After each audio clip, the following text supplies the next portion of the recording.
नमस्कार, स्वागत आहे तुमचं माझ्या यूट्यूब चॅनलवर। तर आज आपण डाळ तांदूळ न भिजवता छान अशी आप्पे बनवणार आहोत। तो व्हिडिओ कुठे स्किप न करता पूर्ण बघा। रेसिपीला सुरुवात करूया। आणि तुम्ही माझ्या चॅनलला अजून सबस्क्राइब केलं नसेल तर प्लीज सबस्क्राइब करा। चला तर मग रेसिपीला सुरुवात करूया। एकदम वेगळ्या पद्धतीने आपण आप्पे बनवतोय आज। तो आप्पे बनवण्यासाठी सर्वात आधी मी इथे एक बाउल घेतलाय। त्याच्यामध्ये 2 कप तांदळाचं पीठ घेते मी। ते आपल्याला 2 कप तांदळाचं पीठ घ्यायचे। हे पहा, या कपाच्या मापानेच आपण इथे 2 कप तांदळाचं पीठ घेणार आहोत। त्याच्यानंतर आपण याच्यामध्ये रवा ॲड करणार आहोत। रव्याने छान आप्पे फुगतात। इथे मी बारीक रवा घेतलाय 1 कप।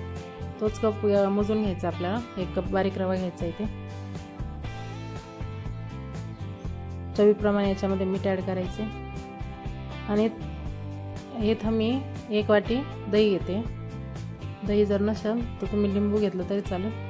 दही ऑप्शनल आहे, नाही घेतलं तरी चालेल। लिंबू ॲड केलं तरी पण चालणार आहे। आता हे सारं छान असं मिक्स करून घ्यायचं। त्याच्यानंतर त्याच्यामध्ये पाणी ॲड करायचं आपल्याला। तर हे सर्व एकत्र छान मिक्स करून घ्यायचं। थोडं थोडं पाणी टाकून आता हे बॅटर तयार करायचं आहे आपल्याला। एक सोबत पाणी नाही टाकायचं आहे, नाही तर पातळ होईल। तर आप्याला बनवतो त्या पद्धतीने बॅटर बनायचं। हे पाहू शकता, हे छान असं बॅटर तयार झालं। एकदम छान मिक्स करून घ्यायचं एकत्रच या पद्धतीने। आता हे आपल्याला 15 मिनिटं भिजत ठेवायचे, म्हणजे छान त्याच्यामध्ये रवा फुगतो आणि आप्पे पण खूप छान होतात। त्याच्यामुळे 15 मिनिटं इथं भिजत ठेवू आपण। तो बॅटर भिजते तोपर्यंत इथे चटणी बनवून घेऊ। चटणी बनवण्यासाठी मी ते मिक्सरचं भांडं घेतले। त्याच्यामध्ये डाळ्या ॲड करायच्या आहे। इथं मी अर्धी वाटी डाळ घेतले। त्यानंतर याच्यात ओलं खोबरं घेतलं मी मिरची बनवण्यासाठी। छान अशी चटणी होती ओल्या खोबऱ्याची। आणि हिरव्या मिरच्या ॲड केल्या 7 ते 8। आणि कोथिंबीर घ्यायची, भरपूर सारी कोथिंबीर, चव छान येते।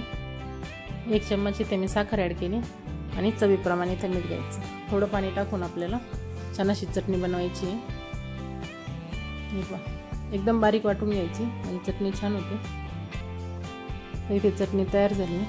तर आता याला तडका देऊन घेऊ आपण। तडका देण्यासाठी इथे मी पॅन गरम केला। पॅनमध्ये तेल टाकून घ्यायचं, छान गरम करायचं तेल। त्याच्यानंतर त्याच्यामध्ये मोहरी ॲड करायची, म्हणजे मोहरी छान फुलली पाहिजे। तर इथे तडका देऊन झाला। याच्यात तुम्ही कढीपत्ता पण ॲड करू शकता। मी फक्त मोहरीचा तडका दिला इथे। इथे आपली चटणी छान अशी बनवून झाली। तर आता आपण आप्पे बनवायला घेऊ। तर 15 मिनिटं झाले। इथे बॅटर पण छान आपलं भिजले। रवा छान असा फुगला याच्यामध्ये। हे पहा, तर परत एकदा मिक्स करून घ्यायचं सारं।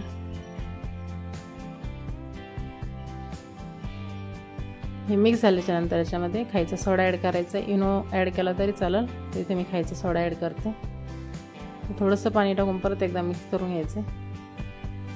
बॅटर आप्याला बनवतो त्याच प्रमाणे ठेवायचे आपल्याला, जास्त पातळ नाही।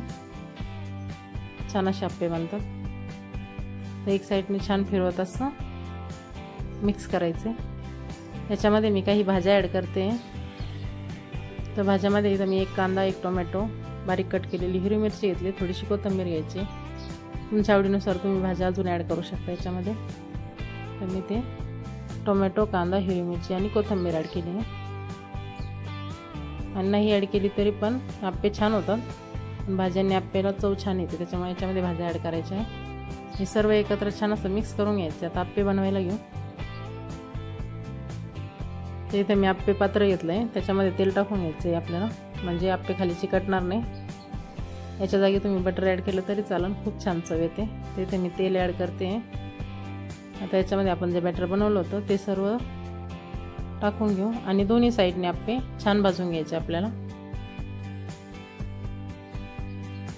ते सर्व बॅटर याच्यात टाकून घ्यायचे सर्व भांड्यांमध्ये। कमी गॅसवरती आपल्याला आप्पे आता भाजून घ्यायचे।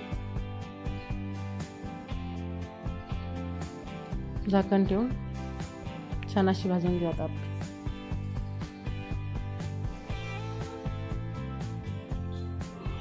इथे बॅटर टाकून झाले। हे पहा, दोन्ही साईडने आप्पे छान असे आपले भाजून झाले। पाहू शकता, एकदम मस्त असे आप्पे झाले। पहा, एकदम साध्या आणि सोप्या पद्धतीने झटपट तयार होतात आणि चवीला पण खूप एकदम छान लागतात। या पद्धतीने नक्की करा, एकदम झटपट तयार होणार आहे।